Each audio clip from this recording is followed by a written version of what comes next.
So the first thing I want to do is thank you for joining us today and for celebrating International Coaching Week 2020. This is also the 25th anniversary of ICF Global, which is a huge milestone that we're celebrating as well. And during the week, we started on Monday, so all week and through Sunday is the official week. Chapters around the world are presenting quality programs and pro bono coaching in order to support their communities. And so what ICF has done for San Antonio, our chapter has had a theme for the week, and it's living and working in times of transition. And so each day this week, this is our bookend of our program. So each day this week, we have had different programs. And we will also continue throughout May and June a very similar topic line. And so on Monday, the May 18th, over the noon hour, so these are from 12 to 1, we have Neuroscience of Resilience with Hayden Lee and Dr. Kelly Kent. And then the next one will actually be on Wednesday, June the 3rd, and Dr. Pat Williams will present Coaching in High Times of Stress. And so that's always going to be a fun one to get some nuggets. Also, between now and July 10th, ICF San Antonio members will be providing 3 free 30-minute coaching sessions to individuals in need of support. And this is our way of giving back as part of International Coaching Week.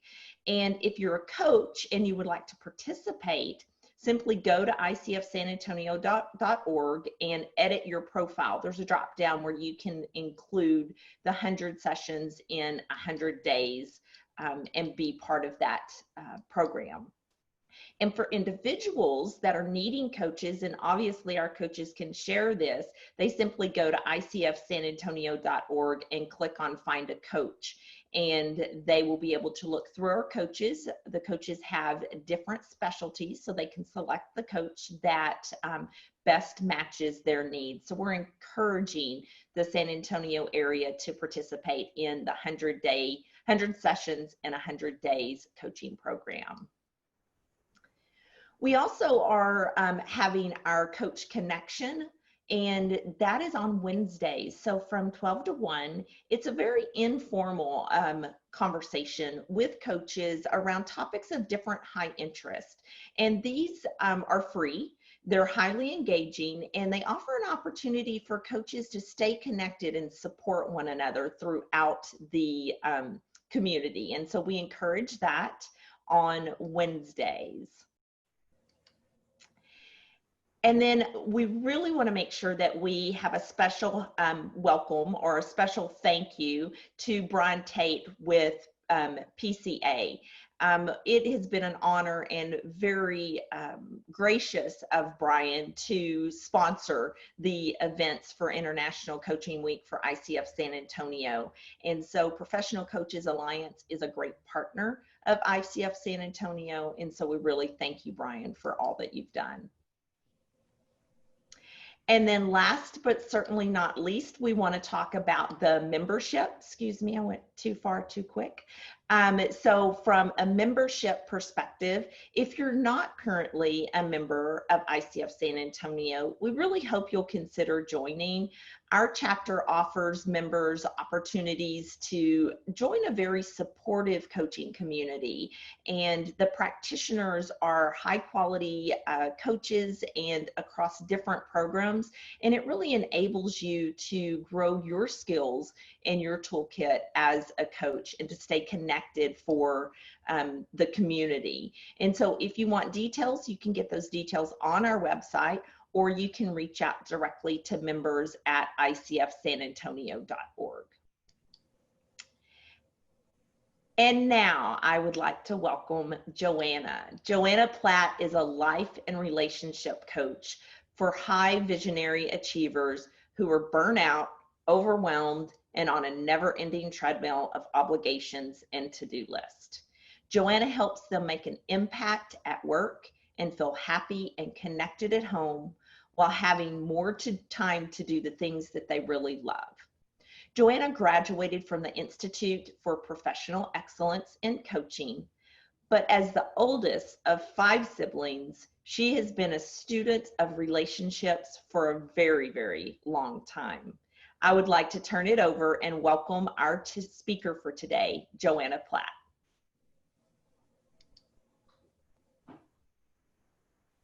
Thanks for having me, Denise.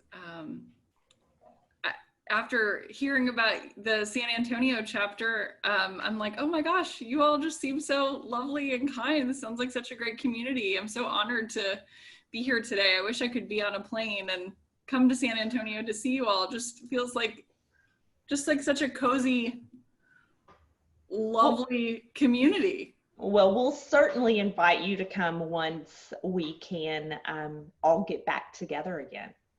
Yeah, that would be great.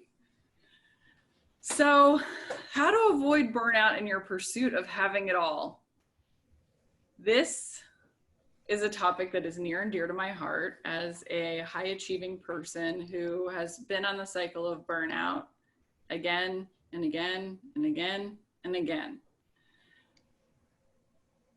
So welcome and congratulations. Congratulations on taking the time to be here today, to take time to step away from I know everybody has a long list of things that they want to accomplish, and prioritizing yourself and your learning during this crazy time, really any time can be challenging, but especially now in this, I don't even know how I would describe the time that we're living in.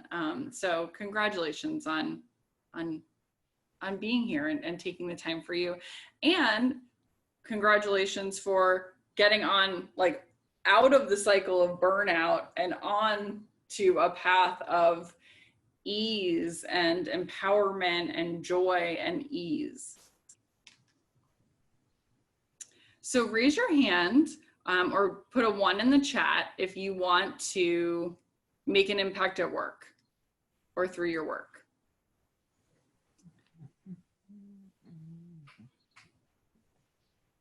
Raise your hand. I see a lot of ones coming in and hands raised if you want to be present for your people.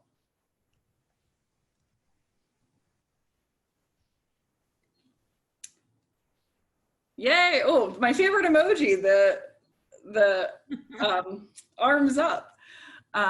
Raise your hand if you want to prioritize yourself and well-being. Me. And raise your hand or put a 1 in the chat if you want to simply enjoy your life.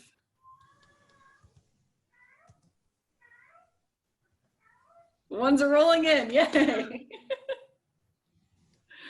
Well, you're in the right place. That is what this is all about. This is possible. All of these things are possible. And they are possible for you. If I can do it, you can do it. I used to be the most overcommitted person. I had a full-time job.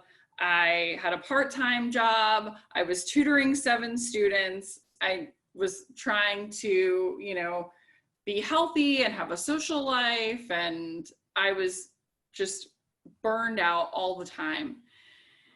And then I found coaching and came back to myself. And my mom said, coaching works. You're a joy to be around now. And I felt like if I could go back to my family and not revert into my old, trigger patterns or, stress reaction, that something has changed, this is good. And my sister actually said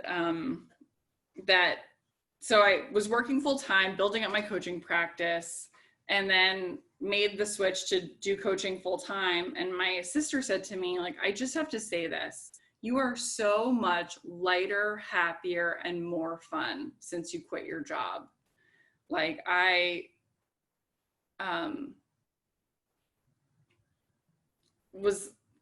just had this lightness and this presence and a sparkle in my eye. And then I burned out again.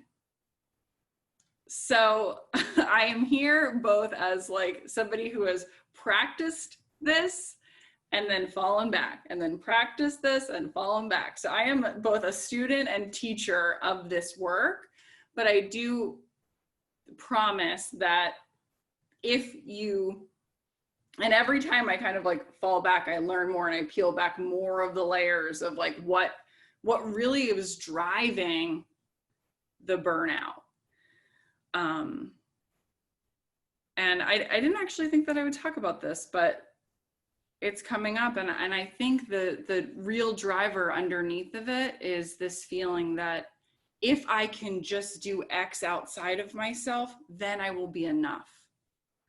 That the thing that I was chasing was not a profitable business or certain friendships or a certain level of health. It was my own enoughness. But your enoughness, like, just already is. It already exists. You just forgot about it. So if you take nothing else, frankly, like, we could just end right there. Like, if you want to avoid burnout in your pursuit of having it all, know that like you don't have to chase your enoughness. It already exists. And what would happen if you just sat? Like, it's funny, I can feel my whole energy shift as I'm saying this to you. Like, what, and maybe this is the message that I need to hear today. What if we just sat in our enoughness and acted out of a place of enoughness today, right now? I can feel like my whole body like lighting up and shifting, and like I'm getting goosebumps. So I encourage you to remember that as we go through. So there are 2 ways to prevent burnout, and I'm very excited to get into these. But first, we need to talk about why. So these are my people. This is the reason why I don't want to be burned out. Because when I'm burned out, I show up, God, I'm going to start crying. When I'm burned out, I show up as like a total brat. Like, and I snap at my siblings and I snap at my husband, and I'm distracted and I can't like really hear what my friends are telling me. I don't have the capacity to listen in the way that I want to listen. And so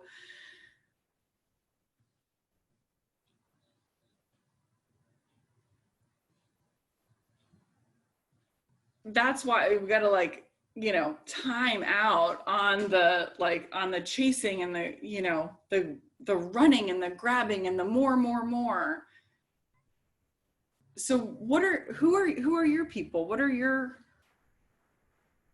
reasons that you want to not burn out? You could put them in the chat, or you can unmute yourself.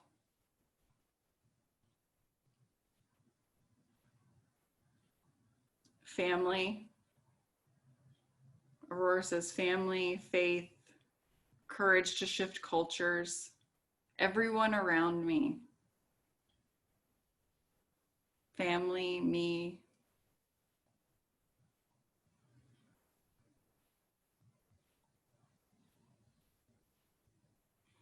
So these are really good reasons, right? And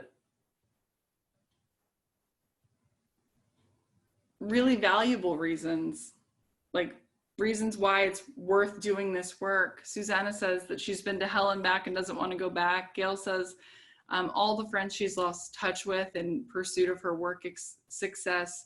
Chi-Chi says well-being. Yeah, exactly. So I think that we all want to do this for the other people in our lives, so that we can show up as a version of ourselves to be with them and to be in connection with them. And this is a very, very, very good reason.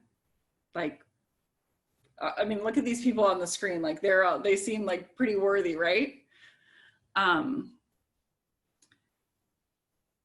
I think if we peel back one more layer, the reason that we're in this pursuit and we don't want to be burned out is so that we can experience ourselves in a certain way, and we can get back to our own enoughness, that we can experience. So here's pictures of me like at a bar with my husband.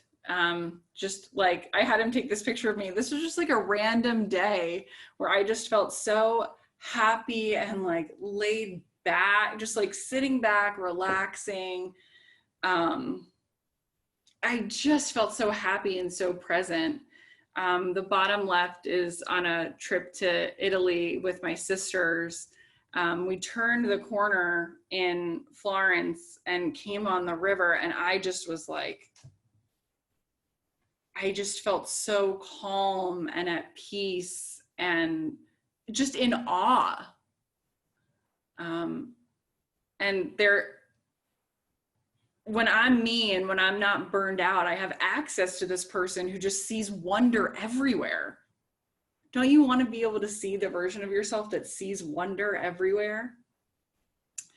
And then the picture on my right, I'm guessing it's your right also, is me just like sitting back, reflecting, thinking about things, jotting down ideas.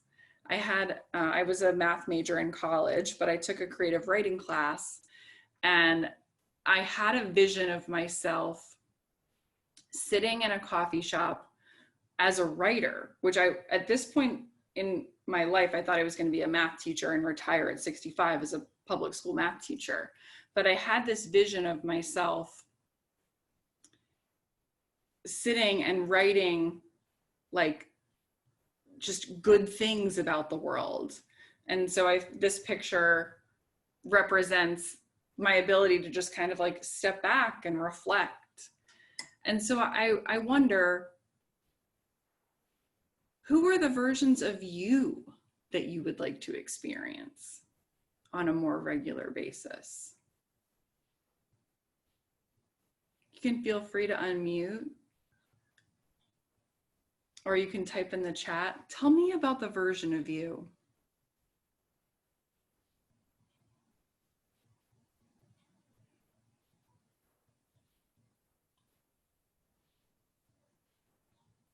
Because this is really what we want. And the cool thing is that we can tap into these people at any time, just by like taking a step back and thinking about her or him or them. Calm, harmony, peaceful, living, loving, and laughing a lot, living every day to the fullest, doing things that I love doing and spending time with the people I love.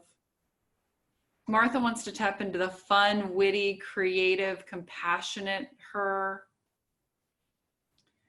Chi-Chi wants to experience, spontaneous, the relaxed and spontaneous. It's so funny. So me, I'm the oldest of 5 siblings. I have 3 sisters. And we are all kind of on this journey of like finding and reconnecting with who we really are. And Chi-Chi, you hit the nail on the head. Actually, one of my sisters posted on Instagram the other day that she was having a conversation with another one of our sisters about manifesting their truest, most beautiful selves into the world. And my other sister said, "Oh, well, have you seen my background?" And it was a picture of the 2 of them dancing at my sister's wedding, and with the word playful and calm. And so Chi-Chi, when you said relaxed and spontaneous, it's like, I feel like that we all essentially kind of have both of those: relaxed and fun, playful and calm, adventurous and at ease, creative and present. It's like this yin and yang almost. Denise wants to be fully engaged with those most important to me. Yeah. Thank you all. I hope you can take a minute now and feel those versions of you in your body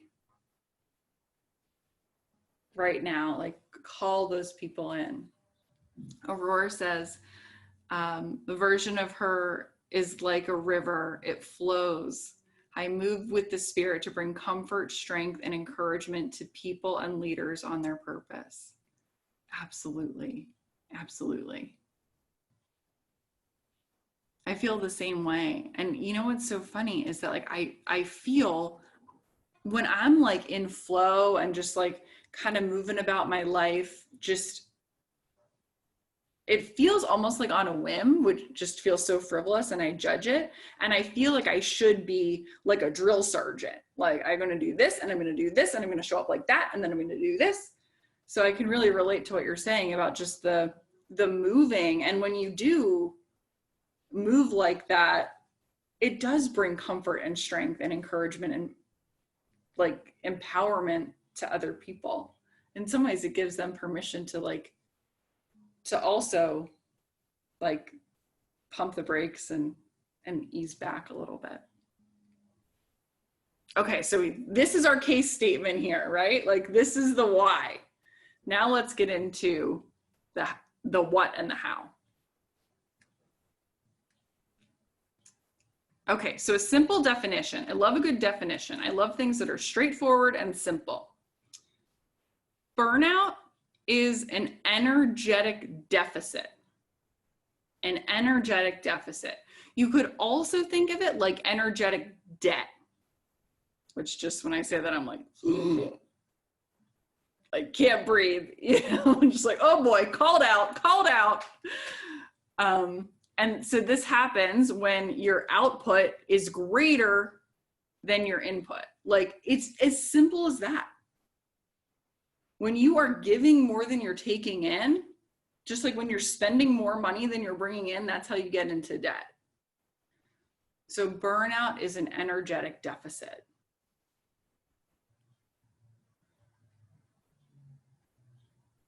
So given that burnout is an energetic deficit, and it happens when your output is greater than your input, there are two very simple ways to prevent burnout.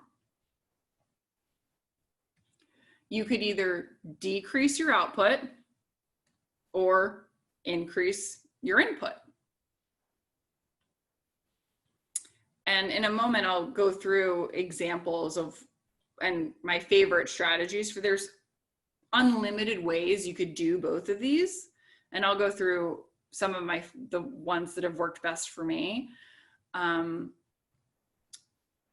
before we do that, take a minute to just kind of like be in your body and like do a check-in and ask yourself, which of these do I need more? Like, if I could only pick one, put a 1 if you want to decrease your output, or a 2 if you want to increase your input.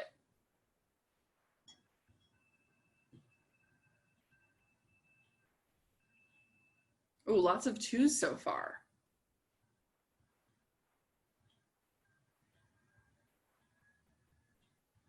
Yeah, all 2s, increase your, I know. It's because we refuse to decrease our output, which could also be so true. a challenge as well.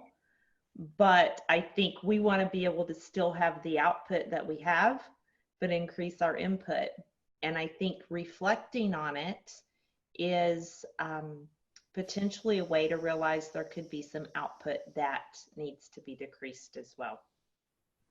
Oh, good reflection, Denise. And thank you for sharing that. It's so true. Like,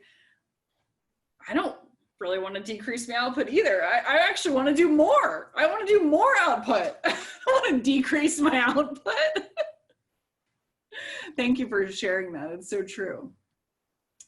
Yeah, well said, Denise. Like a true achiever, Aurora says.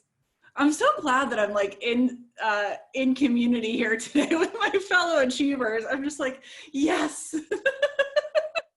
Feel so at home. Okay, so let's talk first about decreasing your output. You'll have to sit tight, and then we'll talk about increasing your input.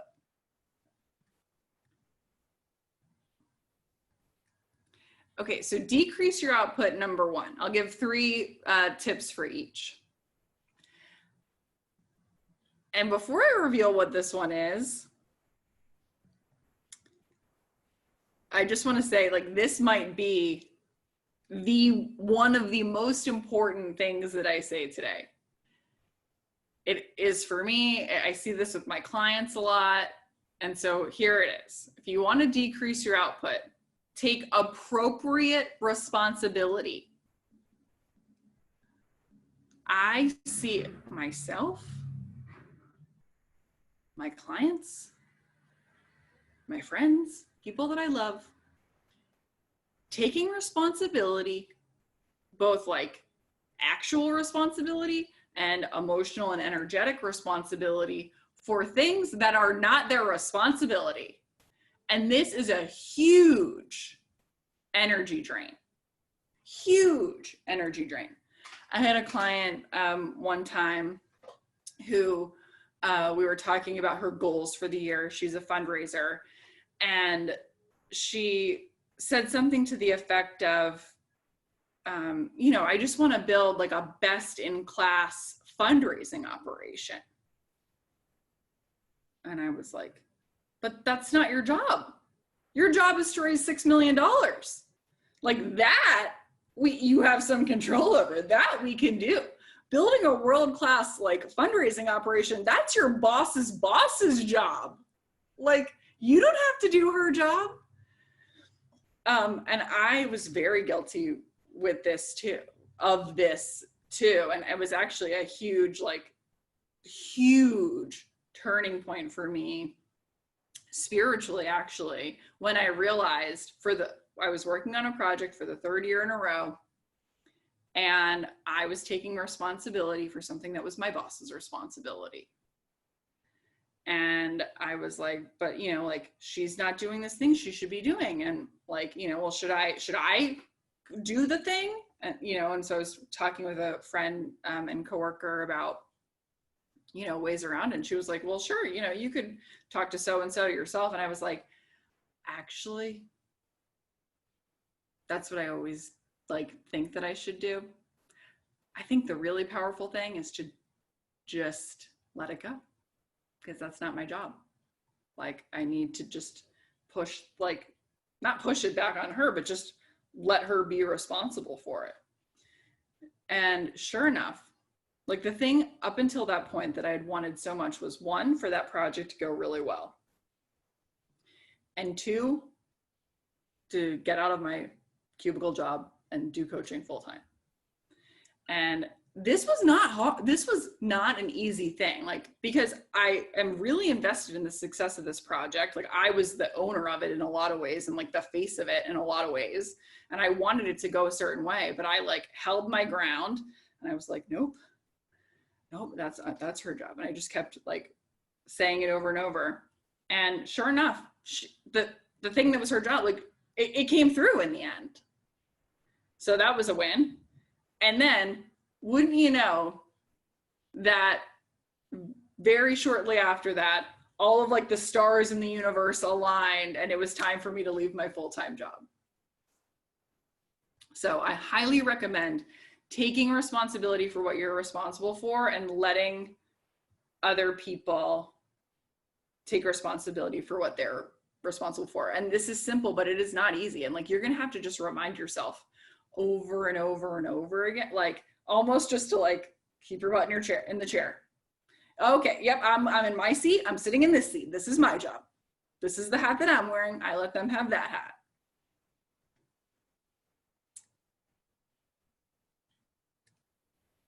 Okay. So decrease your output, number 2. Calm your inner critic. Feeling like a failure is a huge energy drain. A huge energy drain.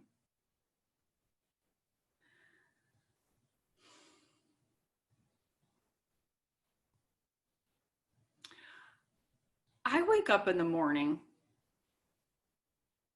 with like a drill sergeant. All right, what are we doing today? What's on the list? We gotta go. It's like a drill sergeant, like very militant. I am not a militant person. And so I'm wasting a lot of time like engaging with that voice and like feeling like Aurora says, were you in my room this morning? I know, God, it's just so loud. It's just so loud. And the first step in this is just recognizing that like, we're not in the military. We don't need to act like this. Like there's plenty of time. Like the other day, I'm literally laying in bed and I'm like, okay, Joanna, because I'm like trying to like rework this very yelling, nagging, nasty drill sergeant inner critic that I have telling me to just like get with it already, be enough right now, 5 minutes ago. You're late, you know? On like calmer days, it's more like the rabbit from Alice in Wonderland. I'm late for a very important date. No time to say hello, goodbye. I'm late. You know, like that everything that I want to do like is like should have been done 5 minutes ago. So the other day I'm like laying in bed and I'm trying to reprogram it like, all right, well, we don't have to like wake up and work. Like honestly, wake up and work. That is like how I feel I should be. And like, that's not true. Okay, first of all, you could decrease your output significantly by just letting go of the wake up and work, like rallying cry. So I'm trying to like, reel this in a little bit. And I'm laying in bed and I'm like, okay, it's 5:30. I'll go to bed around 8:30.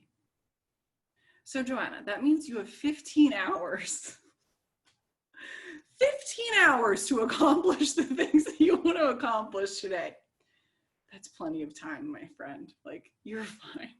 Just, you have 15 hours of the day to enjoy today. At some point, I think in this 15 hours, you'll do something, And so just like,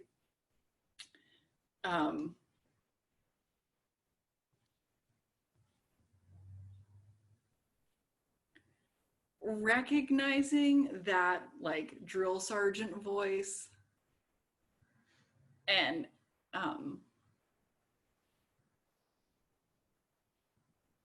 seeing it and not like engaging with it, and then also being very kind and warm to yourself and your inner critic. My favorite Calm Your Inner Critic, I have a whole course on this because it's like so much of this work, is take your inner critic to tea. Take your inner critic to tea, hear what it has to say, and then thank it for its guidance and for it, wanting you to be successful and to contribute to the world. And, your inner critic wants you to have all of the things that you want to have. It just doesn't exactly know the right way to go about that.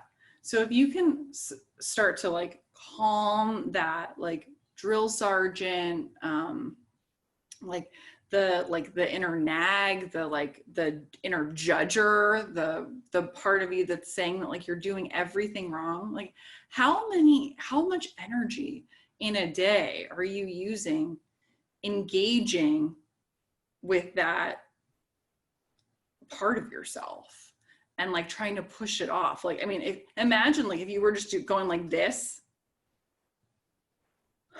like at some point your arm is gonna get tired. But with our minds, we just keep going. So calm your inner critic by, you know, really checking in and reminding yourself that you're not a failure. There's plenty of hours in the day and that you're on the right track. Martha says, thank you. I feel so much better, less guilty for taking pleasurable breakfast times. This is like my new thing just in the last 2 weeks is like, okay, you know, here's the thing. It takes the sun, like an hour to come or more to come up. Like, why do we feel like we need to open our eyes and just be like, here I am, I'm ready to work. I am here, I'm ready, I'm shining. No, ease into the day, transition, it's okay. You're welcome, Martha. I hope that you will just enjoy those first few hours of the day with your sweet self. Okay, so decrease your output, number 3. Go with your flow. Be who you are in the season or phase that you're in. So this actually is referring to, when I originally wrote this, was referring to the menstrual cycle. Because as you go through the cycle, you have a different energy level. Just like in summer, like in July and December, your energy levels are very, very different. But we just expect ourselves to be like machines that just like keep running at the same speed over and over and over again, very consistently. But we ebb and flow. Our energy ebbs and flows. We can't expect ourselves like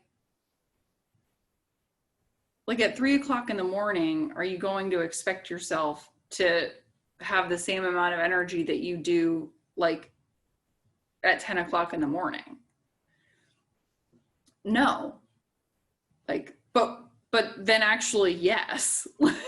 Because we've already had this conversation of like, we wake up and then we just think that we just need to be at the height of productivity. And if you just allow yourself to like have the energy that you have in this moment, every single moment, like again, we're wasting a lot of energy trying to like get ourselves like psyched up to like be more energetic, to be more productive. But like our energy like ebbs and flows, and just like the ocean, like it comes in and it goes out, and that's just a part of the process. And so you can decrease your output significantly by not trying to like strong arm yourself to like have more energy and like grip and push, and like just know that like your focused self is gonna come at some point, and then you'll be like doing all the things or doing all the dishes, or you know, like you'll take care of the thing as your energy comes. And so maybe that's like another way to say this is just trust your energy and trust that your energy will come back, that you don't have to like force yourself into it all the time.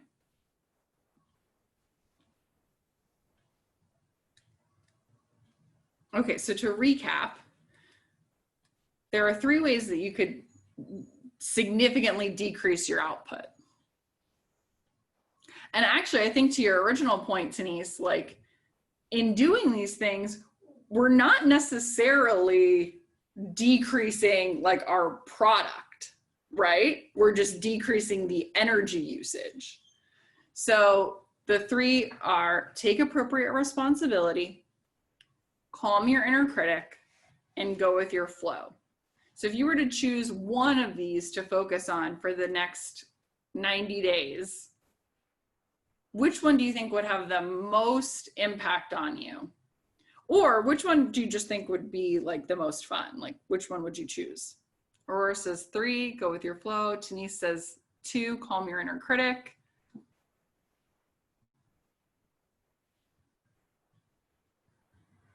We have 3 1s, taking appropriate responsibility. Chi says 3.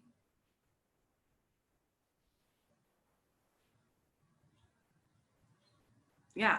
So allow yourself to choose just the one that you listed and do an experiment for 90 days and see what happens.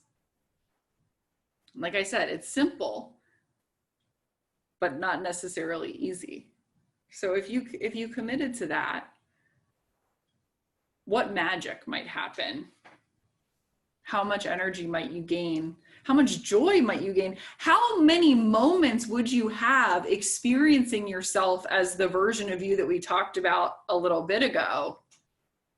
How many more moments would you have with that person if you committed to one of these for 90 days? Denise, I see you being an achiever. Earlier you said 2, so you can start with 2 and you can do 1 in the next 90-day cycle, okay? Great, thank you.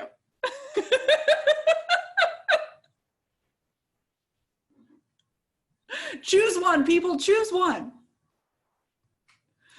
Okay, so now, for the moment we've all been waiting for, how to increase your input. I'll be so curious at the end to see like which one you actually want to focus on. Okay, so increase your input number 1. Ask your inner child what she needs and give it to her gladly. So this is little girl me. And one of the biggest things that little girl me and present day me needs is just time to just walk around with her head in the clouds, to be unscheduled, to just move at this pace of her body.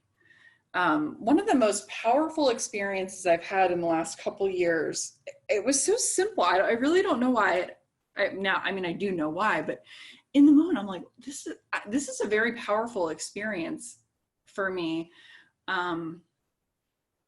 Like that it brought me to tears. It was so powerful. It was the most simple thing. I live in Washington, D.C., and my husband was playing hockey. So I had a couple hours to myself, and I drove down to the Jefferson Memorial and brought a blanket and was listening to a podcast. And I sat on the blanket at the tidal basin, like in front of the water, and was listening to this podcast, which was actually about like the inner child. And I was just like sitting and listening and sitting and listening. And then I felt like walking. So then I started walking a little bit. And then I wanted to stop. And I wanted to like look at the water and I wanted to look around. And then I kept walking. And then I stopped. And then I kept walking. Like this is the simplest thing. It was so simple and it was so powerful because I was with myself in that moment. So what does your inner child really need? Does she want to play? Does she want to just lay in bed and read? What were the things that you did when you were like 4 or 5 or 8 years old? Like for me, like running around outside with my feet on the grass is huge, huge for my spirit. Laying in bed and like reading a book. Like having somebody cook for me, which like really like me cook, like just really cooking a meal and like delighting in cooking a meal for myself. Actually, last night I had my husband, he went to the grocery store and he was like, could you get some of those cinnamon buns, you know, like in the tube? Like, what are those things that you need? Susanna says, play with the sand and swimming in the ocean. Denise says, to be on the front of a boat on the ocean fishing. Martha says, sing and paint and read. Paula says, daydreaming. Yeah, it's so funny. This is like a really common theme with my high achiever clients, is like all they want is to just like paint, sit and read a magazine, wander around outside, like, and this can give you a lot of energy. Relax, time to daydream. Aurora says organizing people to do something. And it's funny that we say that, but like for me, one of the things like that I've been doing recently is like, I really like to host people. I really do like to gather people. So we've started hosting a virtual beer pong game, which is really fun. That's like more for my husband's inner child. Like play and games is so important to him.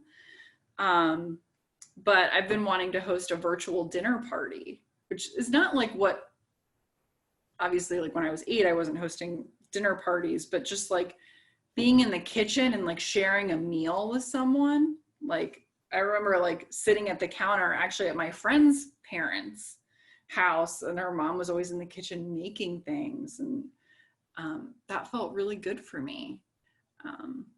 And so yeah, maybe your inner child was the one who was like organizing people to like play tag, or gathering people, just being with people, bringing things to like bringing people together. Don't write that off. That's really, really powerful. And all of these things just feed our spirits and soul in such a big way. Okay, next, to increase your input, you can allow time for transition. And we touched on this again with the mornings. That's a transition, right? From like sleeping to the more active time of the day. And so I've really been playing with this, just like following my own energy. And I'm slow in the morning, and then there does come a point where like you just kind of start going again.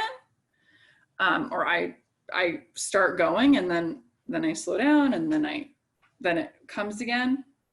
My energy comes again. But allowing time for transition, like especially with screens, I feel like it's like, okay, I guarantee this is what's going to happen after this. I'm going to close my laptop, and I'm going to jump right into my phone, and I'll check Instagram, Facebook, my email, my personal email. Then I'll circle back, like Aurora's like, yep, phone right there. I know. And it's like, okay, no, you know what? Like after this, I can just like sit back and be like, wow, that was really fun. Like I really had a nice time like connecting with those women and just like being in the expression and sharing my gifts. Like, wow, God, even thinking about this, I'm like feeling like relaxed. I haven't even done the transition yet, and I'm like already feeling relaxed, like, or after dinner, like my husband's an achiever too, in different ways than I am, but like he'll, we'll finish dinner and he'll want to jump right into like cleaning up the kitchen, and I'm like, let's just sit. We've actually come up with a new word, which we call digestion. And so like after lunch, like we'll just like take a break and for like digestion time, but digestion, just to like, yeah. And I think that's it, right? Is to like integrate, like digest the experience and be in that space. We won't feel like harried all the time when we allow ourselves to just be in the space in between. Like there's so many moments that we can just sit and be, and then time stretches, our being stretches, our energy stretches. So yeah, there's a lot of power in the transition that can give us fuel, can give us energy. Actually, a friend and a coach that I follow recently said she had a call with Rob Bell, and he said to her, if it's not time to give, it's time to receive. And I think that's kind of what we're talking about in the transition here. And she was like, wait, what? I thought if it's not time to give, it's time to give more. It's like, yeah, like that's exactly what what I think, you know, but if it's not time to give, it's time to receive. If it's not time to do, it's time to be. And so we can just sit in those moments in between.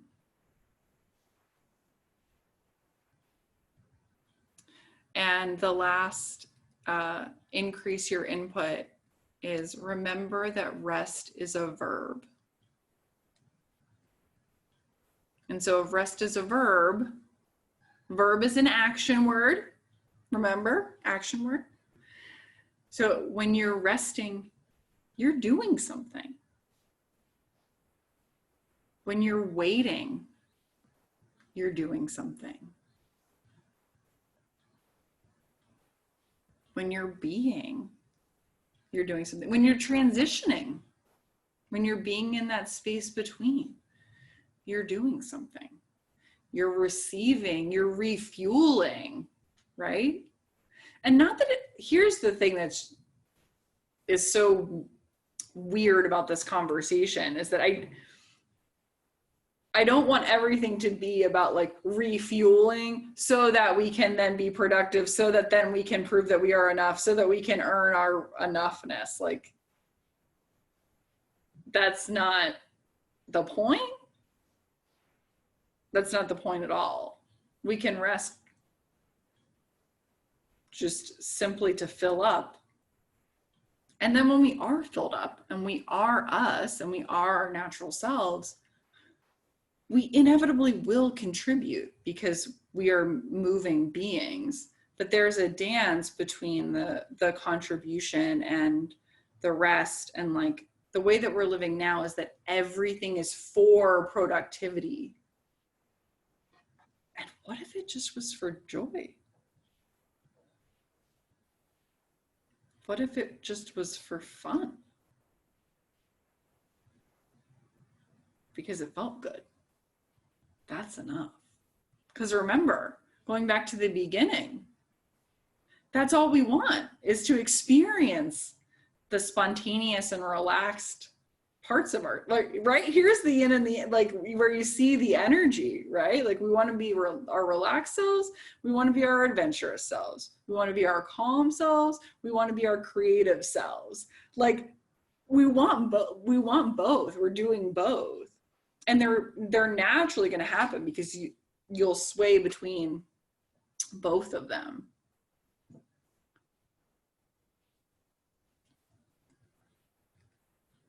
Okay, so if you were to focus on one of the input strategies or ideas for the next 90 days, which would you choose? Ask your inner child what she needs. Allow time for transition. Remember that rest is a verb. Susanna says 2 and has a question. I'll get to that. Aurora says 2. Martha and Gail say 1. Jeanette says 1. Chi-Chi says 3. Paula says 3. Yeah, so a good mix here.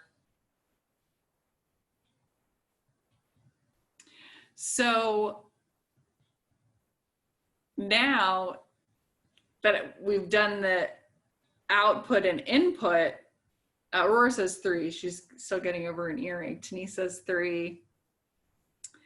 Now that we've done the input, the output, and the input, out of all 6 of them, which are you most called? Which do you think would be the most powerful for you?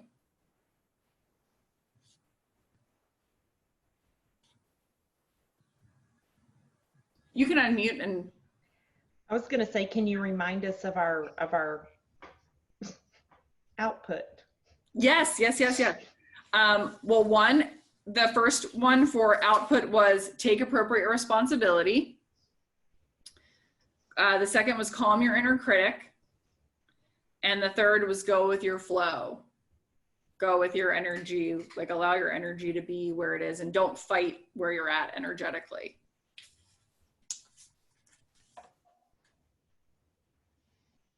Take appropriate responsibility. 2 votes for that. Aurora says flow. Awesome. Chi says flow. It's okay. So it's funny. Everybody's choosing output ones. I feel like we've made progress here, right? Like all of us achievers, like decreasing the output. Martha says, ask her inner child. Oh, I love it. I love it. I love it. She says she thinks she'll get a piano or a pet. Oh, that's awesome. That is awesome. But you know what's coming through for me is when you decrease the output, you inadvertently work on the increasing your input, right? I chose walk on the flow. If I walk on the flow, I will remember that when I need to rest, I should go rest. That is brilliant. That is brilliant. I'm like looking at your face. I know I need to look at the camera. That is so brilliant. Like, so it doesn't matter which one you choose because you'll do both. Yes. That's where I'm at. A 2 for 1. That's exactly where I'm at. Because see, flow could also mean to be still, even though nothing's turned off, but you still may have to be still. But flow may also may require, if you are being very sensitive to your intuition, which direction you need to be heading toward. So if you need to stop, if you need to wait, if you need to transition, if you need to pick up the phone and call that friend that's coming to your mind because you're giving yourself your space of transition. So that's why for me, like Chi, flow is paramount. Yeah. Yeah. When you go with your flow, it's like, I feel like we're always trying to prescribe what we're going to do next.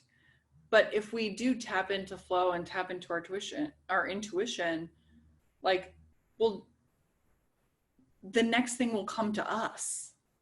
We don't have to go to it. Yeah, that's really beautiful. Thank you for sharing. Susanna asked a question. How can we create more time for transition during the lockdown? It seems more difficult to separate personal and work time when you are in the same space all day. I know about this. I know a lot about this. One, because of lockdown. Two, because we live in a 1-bedroom apartment. So there's really not a lot of space.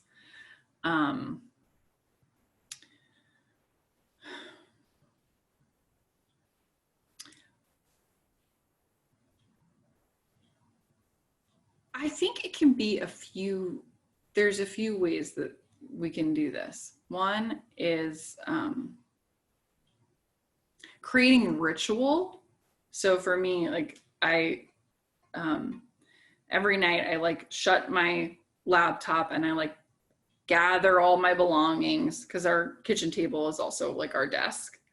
So I shut everything down and then I put all my work things like in the office, like essentially just in the closet. Like I put my computer like in its bed and just let it rest there. And that almost like kind of signals that like we're moving into another thing. I think also changing your clothes kind of signals, oh, it's time for something new now.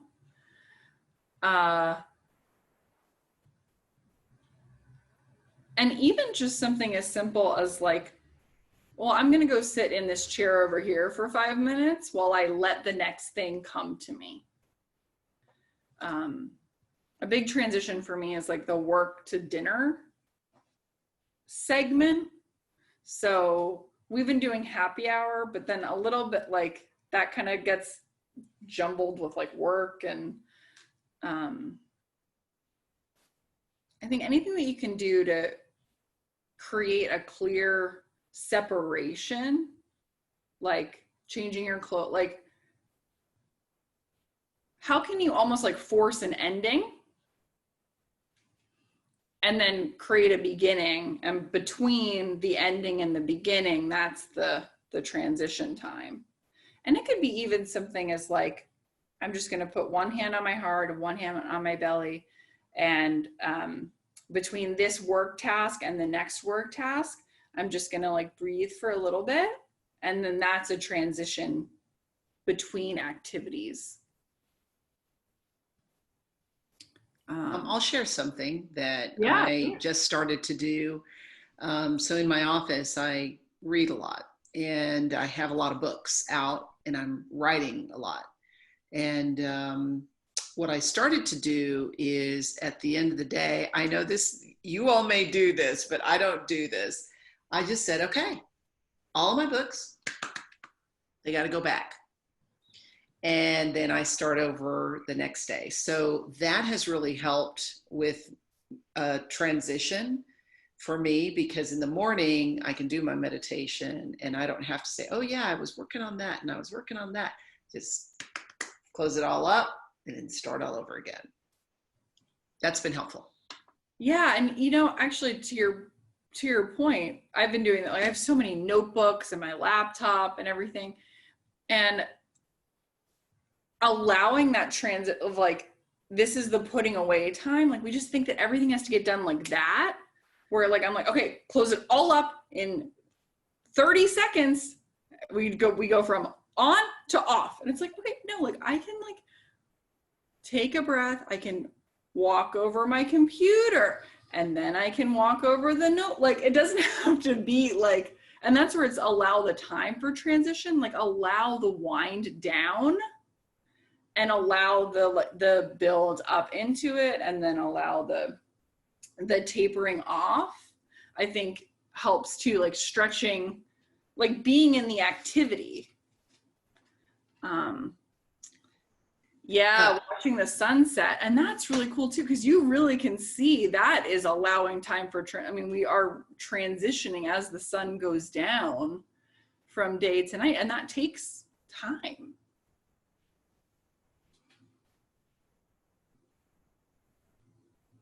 Okay, so recap. Burnout is an energetic deficit. To get out of it, you can decrease your output or increase your input. This is soul work. This is deep, deep, deep energetic work. If this were easy, we would be doing it already. But we have years and years and years of conditioning and being awarded for not doing it this way, that we've got some like well-worn pathways in our brain. Like we've got some good momentum built on the way that we've been doing it. And so it'll take time. It'll take time, but it's really, really life-giving work. And I honor you for doing it, for practicing it, for taking one of these practices and trying to implement it for the next 90 days. And for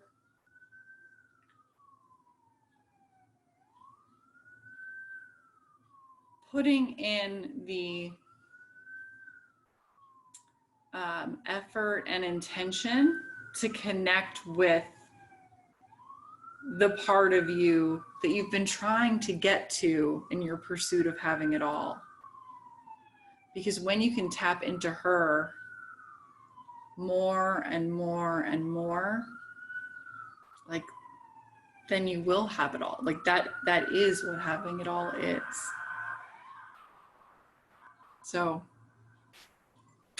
I honor you. I thank you for being here. I thank you, Denise and Susanna, for having me. And we can open it up for questions or conversation. Wonderful. And if you want to unmute or if you want to put the questions in the chat, I can read them off for Susanna. Gail already has one there that will start with Joanna. Too many common names. That we'll start with, but either in the chat or on audio, either way is fine. So Gail asked, how do we fight feeling guilty and like a failure if we don't accomplish this? So that's an inner critic question. And a few things. One is, I mean, this is just all about, if you can slowly increase the amount of time that you get to experience you each day, that you get to experience, that you get to be in the moment that you're in, like that's a win. If it happens for 2 seconds a day, that's a win. And then allow yourself to build up to this over time. I focus on 90 days because studies have been done that we can focus on something for 90 days and then like that's the container that we can focus on one thing for. And so I love the container of 90 days. And when I started doing like 90-day chunks, I realized that I wrote down my 90-day goals and then felt like they should have already been done the next day. It's like, well, these are 90-day goals. It means they can take 90 days to accomplish. And I also learned, somebody mentioned Michael Hyatt. I learned this from Michael Hyatt. There's 2 types of goals, a habit goal and an achievement goal. And what we grow up with and what we learn is achievement goals. So we're setting ourselves up that everything has to be checked off, finished, complete. I realized recently that like with my the way that I've been acting in business is like, I'm going to bake one cake and it's just going to feed me forever. I'm going to find one magic thing and it's going to get me all of the clients forever and ever, and I'll never need to worry about clients or money ever again. Like this, like one and done, like check the box and be like, but just like this, like set it and forget it kind of mentality. And it doesn't have to be like that. So there's just no need to feel guilty, right? Like, well, and again, there's no need to feel guilty because your enoughness is not in question. So we're constantly learning, we're constantly building the muscles. And just remind your inner critic that, hey, like this is something new we're trying. Like we're going to take 90 days. This might take a whole year and we're just going to practice it. We're just going to practice. I love the differentiation between achievement goals and habit goals because those are so different, and it does take time. We our speaker on Monday actually talked about mini habits or micro habits, and one of the studies that he quoted was 66 days on average to even create that habit. And so if you don't give yourself, something north of 66 days, you're not even going to be setting yourself up for success to create that habit. But I love the habit versus the behavior habit versus the achievement goal. I know, isn't that amazing? Yeah. So you're trying to build a habit here of sinking into a transition or better self-talk, going with your 90 days, just 90 days is what I would recommend. And I guess, like you scolded me, and I know this, one at a time. Bite off one thing at a time because, we try to change too much and we end up changing nothing, or try to build too many habits and we end up not changing anything. Yeah. Well, and the thing that's so cool, and it takes a couple 90-day cycles to really see the growth. But the habits build on each other. So one of my habit goals was to keep my fridge full. And so that is, and there's a lot of benefits to that. But just something as simple as keep my fridge full. It's not always going to be full, but it's much more full now. And then that makes eating easier, and but it took a while. Like if I had to set it as a goal, like clearly I didn't have the habits in place. So yeah, it can take a while. And I think that's along the same lines of what Martha was saying is, you know, we could, for sustainable results, I think we could think about which goals should be turned into habits or habits that we need to develop. And I think that's along the same lines as keeping the fridge full. You know, what piece of that goal or habit do you need to focus on? Because if your goal is exercise, or your goal is to be fit and healthy, what piece of it do you need to exercise? And I always use that as a simple one. Do you need to eat better, or do you need to get more activity and exercise? And for some people, it's one or the other. It may not be both, but knowing where you need to focus in order to achieve that goal or develop that habit is critical. Yeah. For me, knowing the why helps, whether you call it your habit goal or your achievement goal. Why am I doing it? Like you talked about filling your fridge. I set that goal years ago and I fill it because if I spend the money and put it in the fridge, then my head is telling me I have food, go cook it. Don't go buy another food. You don't know what preservative or whatever else that is in it. So starting with the why helps me with any of those goals. Then it keeps me focused and motivated to get it achieved.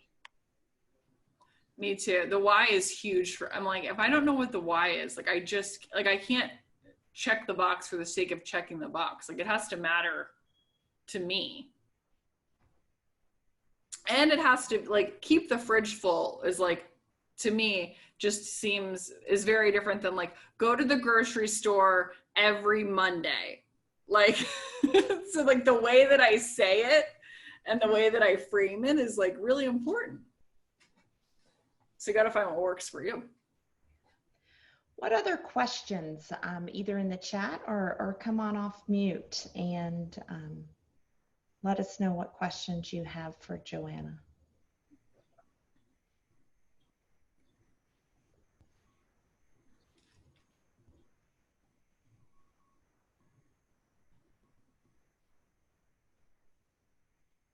Or just thoughts, like if you want to tell me about like your future self that is calm and like I would love to meet that person. Tell me about that person.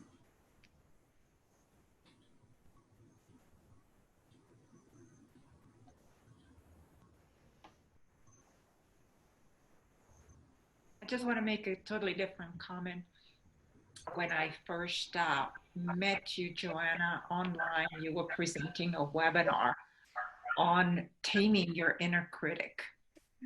That was fascinating because you've done more work than anybody else I know on that topic, right? And you mentioned it today very briefly as one of the things that we need to work on in order to avoid burnout. And so I was wondering if in the few minutes that we have left, you could elaborate a little bit more on how that inner critic might show up in our lives, right? Because sometimes I don't know that everybody is able to discern, you know, this is the inner critic and this is another type of thought. Yeah, I would love to talk about this. So essentially, the inner critic is your inner protector. So it's giving you direction all day, every day about what you need to do to be safe, to be alive, to be enough. Like, because if we are, so here's what happens. This is where the inner critic comes from. We as humans are part of a social species. So when we're little, somebody has to care about us to feed us. We can't feed ourselves.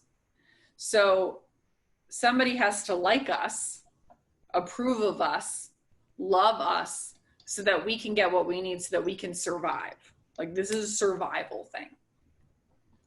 So this voice, it's like, my sister has this thing in her car that like, if she veers like into the next lane too much, it like redirects her. And like, that's what the inner critic is like.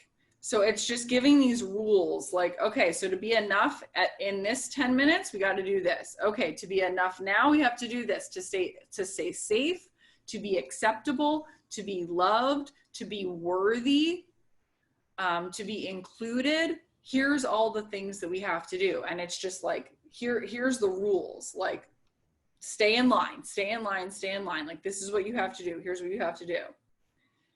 Here's who you have to be to meet this criteria. That criteria is complete BS. We are grown-ups. Like, we run our own lives now. Like, we don't have to listen to that. Like, but unless it's, unless you kind of like reality check or ask questions, you're just gonna keep going because that's worked for you for so long. Like, why would you change it? So,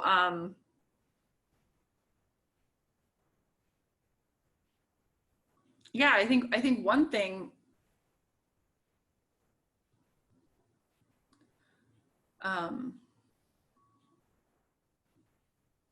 it's funny, like my inner critic is like, it's completely diverted me. I don't know where we're going now because don't talk about this. People can't be happy. Like, everybody just needs to stay safe and keep their inner critics.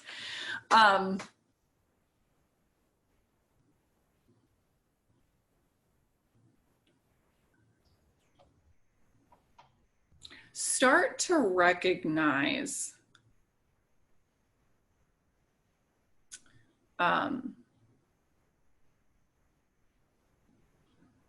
the way that you think you have to be and the pressures that you're putting on yourself.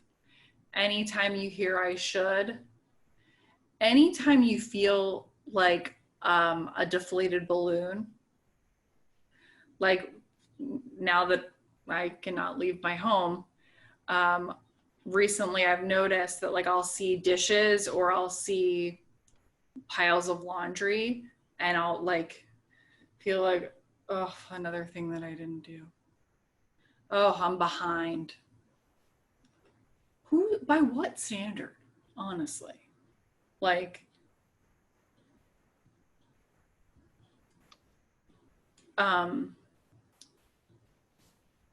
so those like deflated balloon, like those feelings of like, I'm not keeping up. Anytime you feel that, you can look for your, like you had an inner critic thought, like right before that. And then you can start to ask yourself, like, are these the rules that I want to live by? Are these the rules that I have to live by? Is this the criteria? If my enoughness was already like a sovereign thing that couldn't be touched, is this how I would choose to live my life? And get into the choice. I think one of the things, and that's, it's very well said. I kind of think about it as that kind of devil's advocate, that little voice that just, kind of talks. I try to blame it on somebody else, a little voice. It's not my inner critic, it's somebody else behind me, but I know it's my inner critic. But figuring out what that inner critic is that is consistent, and doing that by journaling around that topic. So you take it and you have judgment. I have inner judgment of that inner critic for some reason.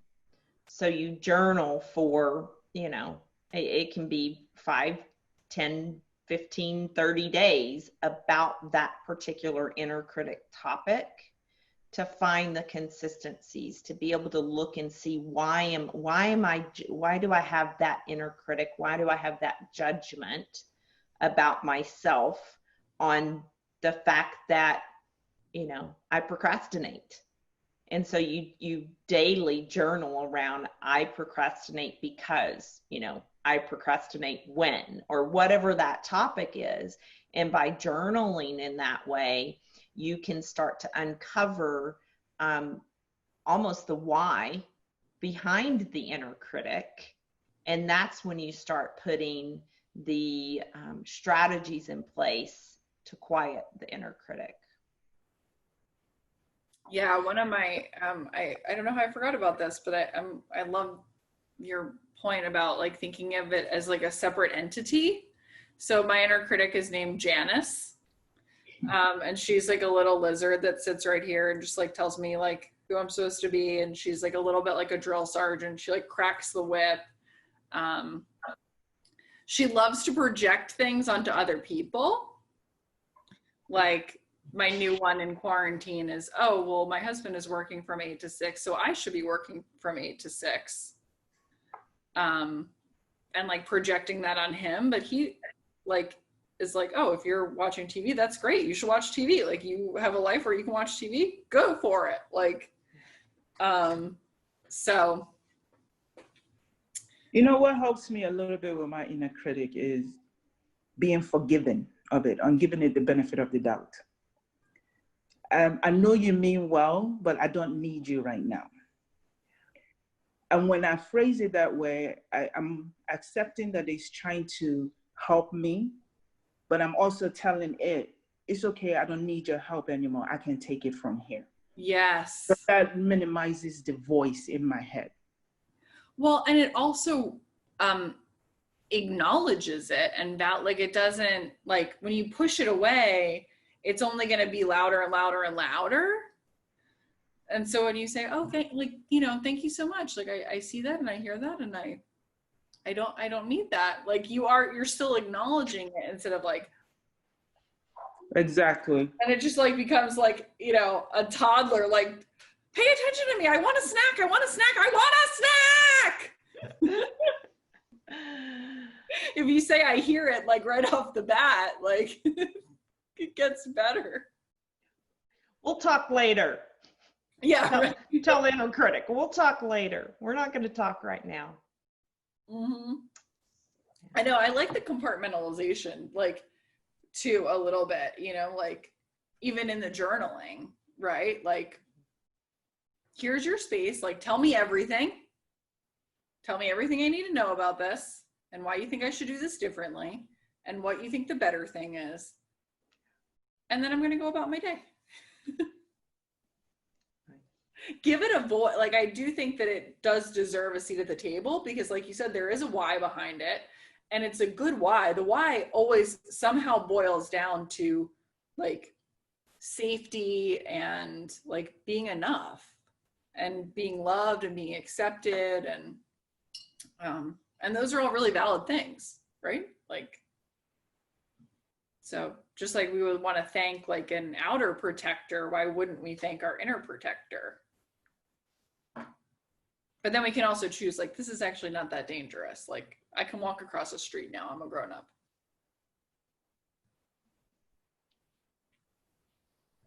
Nice. Thanks for bringing that up, Susanna. That was additional, a bonus content that we got today. Any other thoughts or questions? We have about 5 more minutes. We don't have to stay on in silence for 5 more minutes, but we can. Any other thoughts or questions? Joanna, I really appreciate your cadence because you allow us to catch up in our thinking. So even in the presentation, our brains are, what's next, what's next, what's next? But you purposely slowed us down. And I appreciate that because it allows us to kind of marinate in what you're saying. Thank you so much for pointing that out.